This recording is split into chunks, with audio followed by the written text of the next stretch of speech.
दो किनारे ड्रामे की अगली किस्त में आप देखेंगे कि वलीद दुर्र शहवार के रवैये से काफ़ी दिल बर्दाश्ता हो चुका है, लेकिन इसकी फितरत ही नहीं कि वो इससे लड़े या कोई बहस करे। इसे सिर्फ अपनी बेटी की फ़िक्र है। इस वक्त इसकी हालत देखकर वो दुर्र शहवार से कहता है कि वलीमे के फंक्शन पर अगर हम थोड़ा सा लेट चले जाएं तो दुर्र शहवार को तो आग लग जाती है। ऐसा कैसे हो सकता है? मेरे इकलौते भाई का वलीमा है, आपने रुकना है दुआ के साथ तो आप शौक़ से रुकें, लेकिन मैं तो वहाँ ज़रूर जाऊँगी क्योंकि वो देखना चाहती थी जो कुछ इसने आयमा के दुपट्टे के साथ किया इसका क्या रिज़ल्ट निकल कर आया। आयमा के इस दिन को ख़राब करने के लिए इसने जो खेल खेला है, इसका नतीजा देखकर खुश होने का मौका वो कैसे हाथ से गंवा सकती है।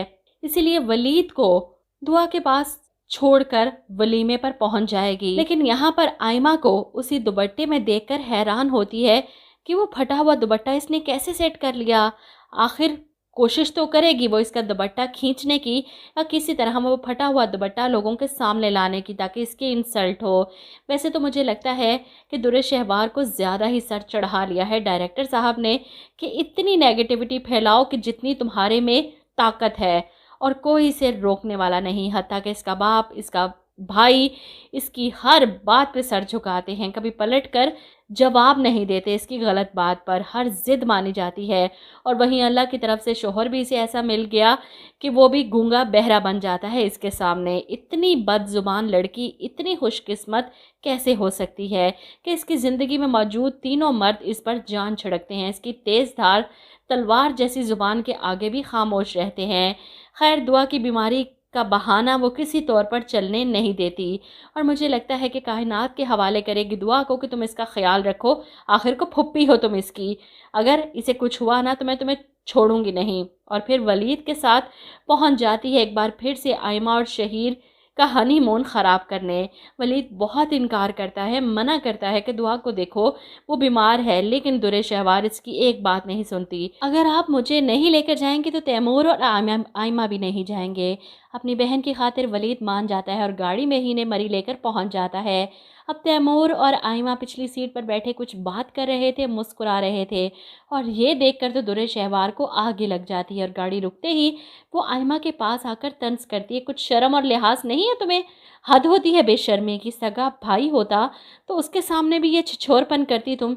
ये सुनकर आयमा को बहुत दुख होता है। एक तो गलत बात, ऊपर से सगे सौतेले का ताना। आयमा अच्छे से जानती थी दुर्र शहवार की फितरत को, इसे तो इसके साथ हनीमून पर आना ही नहीं चाहिए था, प्लान कैंसिल कर देना चाहिए था। इसकी ज़िंदगी के सबसे बुरे दिन होंगे ये वाले, क्योंकि दुर्र शहवार इसे खुश तो रहने नहीं देगी। वहीं कमरे में जाकर वो रोती है कि आखिर भाभी को मुझसे मसला क्या है, इन्होंने ऐसी बात क्यों की। और तैमूर इसे समझाने की कोशिश करता है कि दुर्र शहवार की तरफ से मैं तुमसे माफ़ी मांगता हूँ, प्लीज़ आयमा मत रो, उसे ऐसा नहीं कहना चाहिए था। और इतने में दुर्र शहवार दनदनाते हुए इनके कमरे का दरवाज़ा खोलती सीधी अंदर आ जाती है बिना नॉक किए।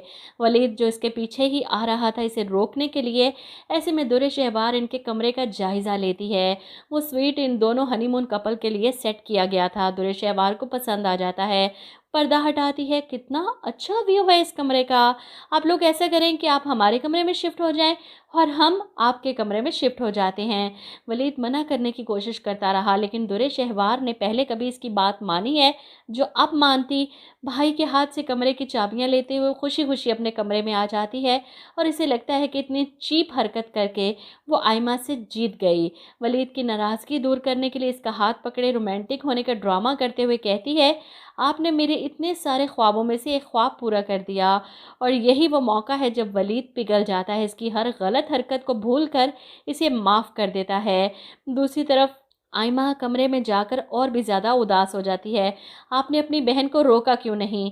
वो कमरा हमारे लिए सेट किया गया था। जिस पर तैमूर बड़े प्यार से तहम्मुल से इसे समझाते हुए कहता है कि तोहफे में मिली हुई चीज़ पर हम अपना हक इस्तेमाल नहीं कर सकते। और अभी तो यहाँ पर शहीर ने आना है, दुर्र शहवार के पीछे वो सीन जो हमें OST और टीज़र्स में दिखाया गया था।